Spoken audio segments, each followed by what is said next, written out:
adelante. Por eso nos parece más que interesante conversar con Ricardo Giraldo, que es el abogado de las autodefensas gaitanistas de Colombia o Clan del Golfo.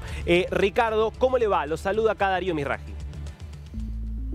Darío, buenos días acá en Colombia, buenas tardes allá en Argentina. Cordial saludo. Gracias. Ricardo, cuéntenos primero, porque he leído en varias declaraciones que hizo ante los medios que usted lo tomó totalmente por sorpresa, esta decisión que toma el gobierno de terminar o levantar este cese de hostilidades. ¿Cómo fue ese proceso?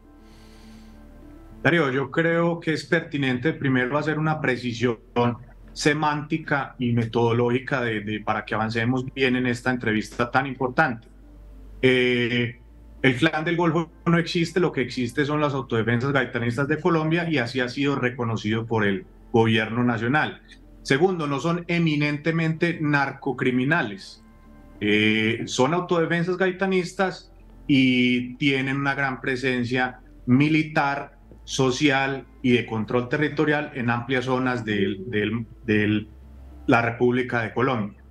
¿Por qué nos toma con sorpresa? Y lo hablo desde lo jurídico como abogado, y es el hecho de que se llevaban unos acercamientos con el gobierno nacional y por Twitter, como es la costumbre del presidente de Colombia y de algunos de Sudamérica, de dar noticias tan importantes, tan relevantes y de tanto contenido mundial por Twitter, cuando los canales que se habían establecido era a través de la oficina del Alto Comisionado para la Paz. Pero no es el rompimiento del cese al fuego, es la suspensión, lo que da la posibilidad de seguir sentados dialogando con el gobierno y tratar de que haya una real paz con el Estado colombiano, que sea estable, duradera y que no sea selectiva. A selectiva me refiero, que no sea con algunos grupos solamente, sino que sea con absolutamente todos los actores del conflicto. Ahora, ¿ustedes han tenido, luego de que se tomara esta decisión, conversaciones con gente del gobierno, con el Alto Comisionado Rueda para la Paz? ¿Cómo vienen esas conversaciones? Por supuesto, incluso el mismo día que el gobierno hizo el anuncio por Twitter, repito, del levantamiento al cese bilateral al fuego con las AGC, hubo una comunicación con el Alto Comisionado y con algunos de sus funcionarios y por supuesto con la comunidad internacional que estaba como testigo de estos acercamientos.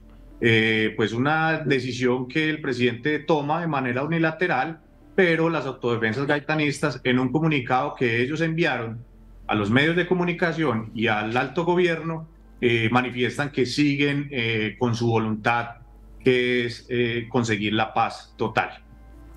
Bien, ahora en este contexto también es cierto que usted ha planteado que tienen bastantes dudas respecto de las intenciones del gobierno de efectivamente llegar a una negociación con el grupo al que usted representa. ¿De dónde vienen esas dudas? Bueno, porque es que las dudas son, se está dando zanahoria a unos y garrotazos a otros.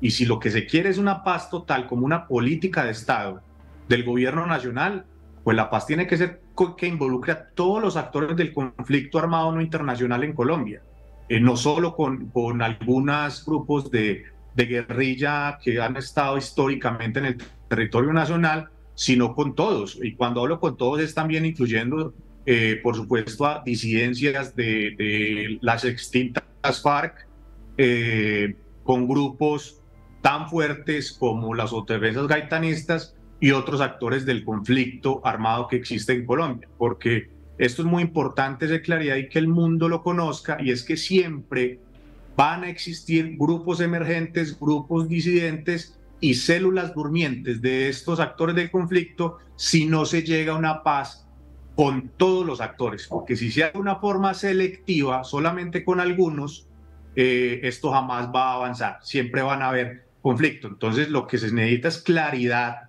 por parte del gobierno nacional de si va a haber paz total o va a ser una paz selectiva. Ahora, lo que pasa es que el gobierno tiene que hacer una diferenciación, porque yo entiendo que usted en su rol como abogado me dice las autodefensas gaitanistas de Colombia son un grupo político equivalente al Ejército de Liberación Nacional, pero uno puede hablar con cualquier especialista con conocimiento del terreno en Colombia y todos le van a decir que el Ejército de Liberación Nacional, por más que sea un grupo criminal que ha cometido delitos aberrantes, es también una organización política con objetivos políticos muy claros desde hace tiempo y todos le van a coincidir en que no es lo mismo lo que sucede con las autodefensas gaitanistas.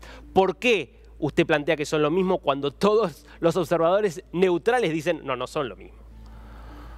No, y estoy de acuerdo contigo y con todos los que te han hablado de que son diferentes.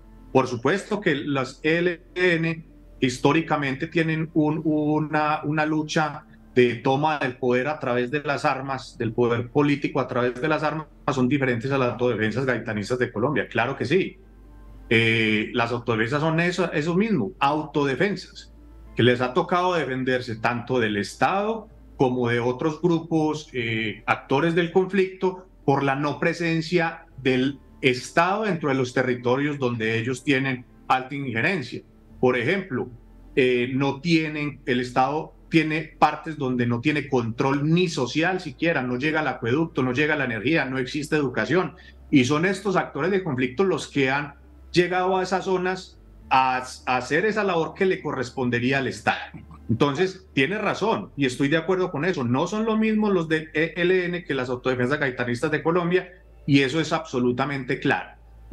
A lo que me estoy refiriendo es que no se puede hacer una distinción en cuanto a los postulados de la paz total que tiene el gobierno nacional.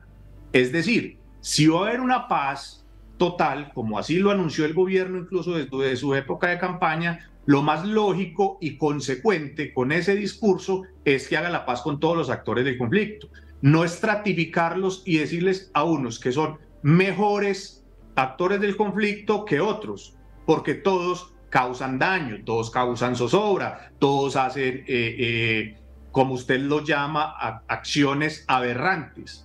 Y eso es lo que se quiere, es decir, si no se da una paz total con todos, no va a haber realmente una pacificación de los territorios y va a ser la comunidad, el pueblo, el que sufre, el que pone los muertos, pone la sangre, la que va a seguir sufriendo.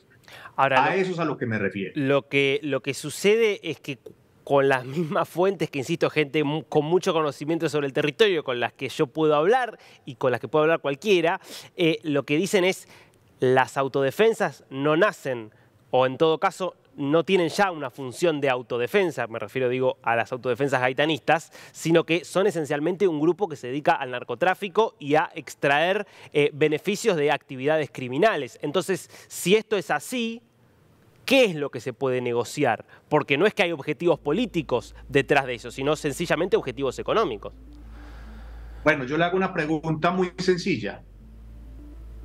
Si ellos hacen lo que acabas de decir, entonces los otros actores del conflicto, ¿cómo subsisten a la guerra? ¿Con beneficios del Estado o con bonos? Todos dependen de lo mismo, de la economía ilegal. Por supuesto que dependerán del narcotráfico, de minería, de extorsiones, de todo eso, pero son todos los actores. O yo le hago una pregunta a usted, si los del ELN reciben bonos del Estado para poder financiar su guerra. Por supuesto que no. Claramente no, y también acuden al narcotráfico de actividades ilegales. Lo que pasa es que en el ELN por lo menos puede sentarse a negociar objetivos políticos, digo, transformaciones políticas que son las que por lo menos desde lo que proclama combate. Eso bueno, me parece que es mucho más borroso en el caso de las autodefensas. Sí, no, estamos de acuerdo, es mucho más borroso, pero no quiere decir que no exista. Y a ver, digo, y en estas negociaciones, entonces avancemos en ese punto. De todas las personas con las que hablas que me lo ha reiterado varias veces, que conocen muy bien el terreno, conocen muy bien el conflicto. Yo quisiera saber si estas personas han entrado a los territorios donde las AGC tienen alta influencia. Bueno, social. Muchas han hablado con las víctimas, muchas han hablado con las víctimas, ¿no? Bueno, con lo cual conocen muy bien de cerca, ¿no?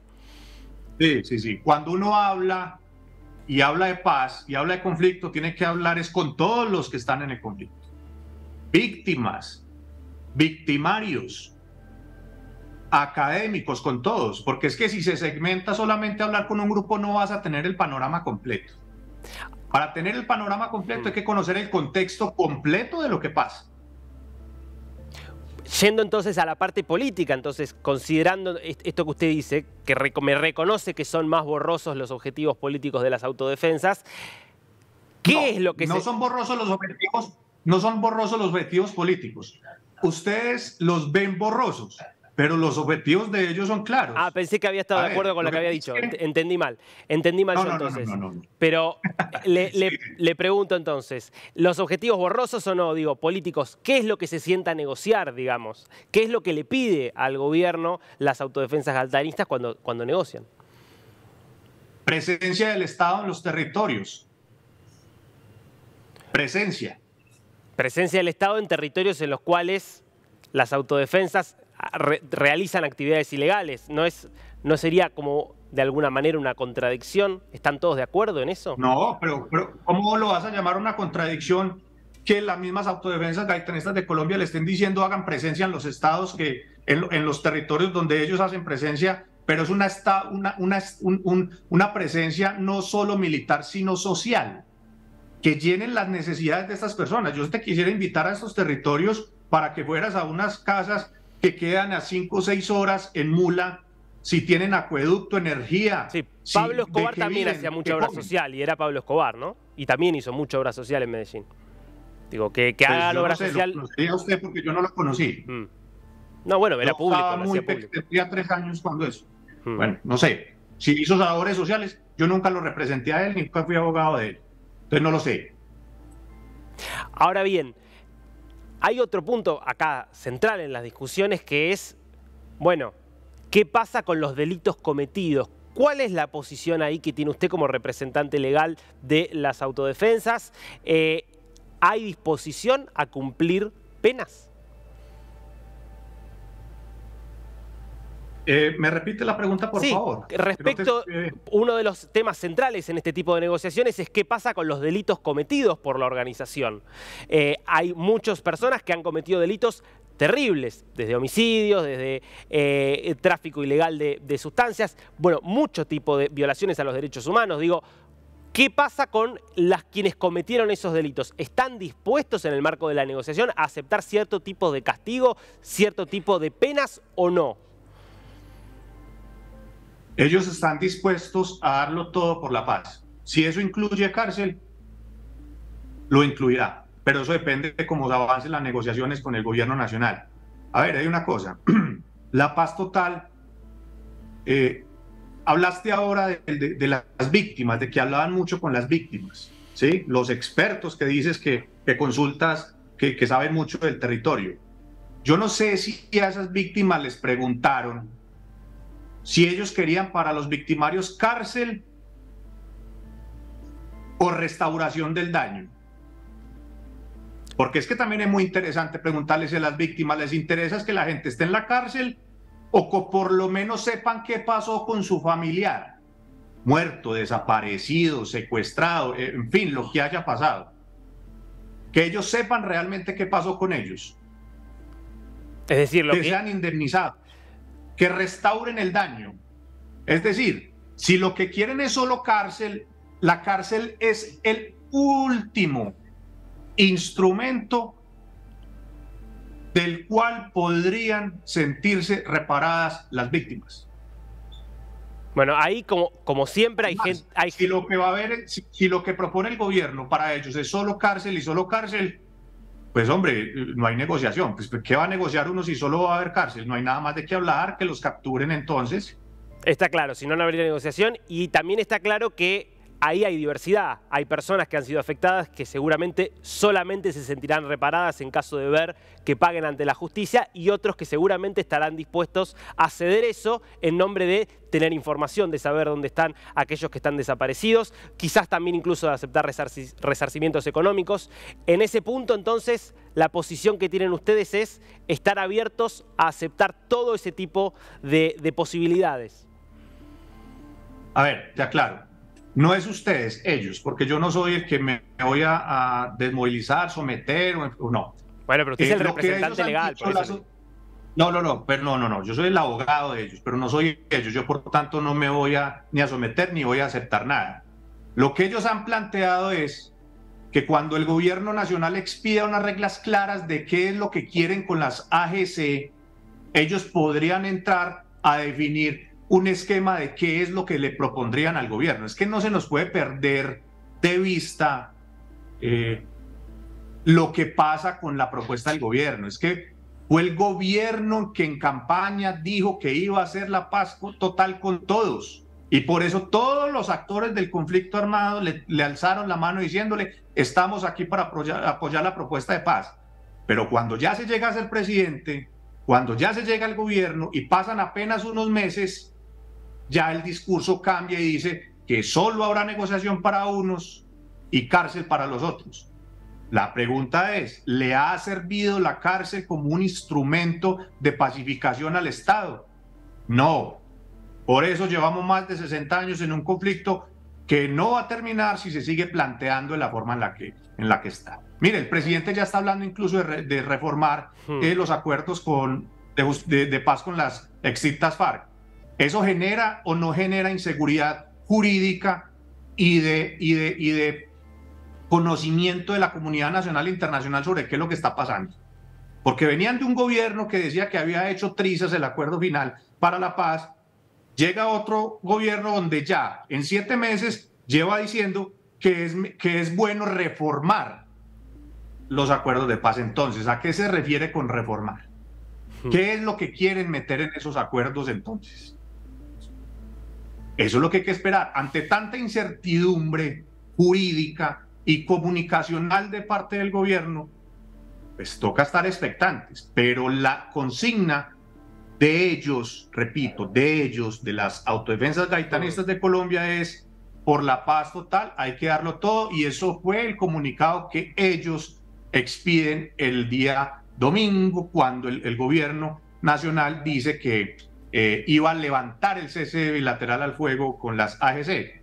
Pero mire que el discurso ha cambiado, ya no habla de levantar, de fin de la tregua, sino de suspender el cese bilateral al fuego. Cuando uno habla de suspender es porque está la puerta abierta, incluso lo dijo el ministro de Defensa el día de ayer, que una cosa es que se suspendan el cese bilateral al fuego y otra cosa es que los diálogos continúen y van a continuar. Bien, bueno. Eso es lo que esperamos, por supuesto. Esperemos que haya una salida al conflicto. Le agradecemos mucho por este tiempo continuo, Ricardo. No, ustedes que estén muy bien, muchas gracias.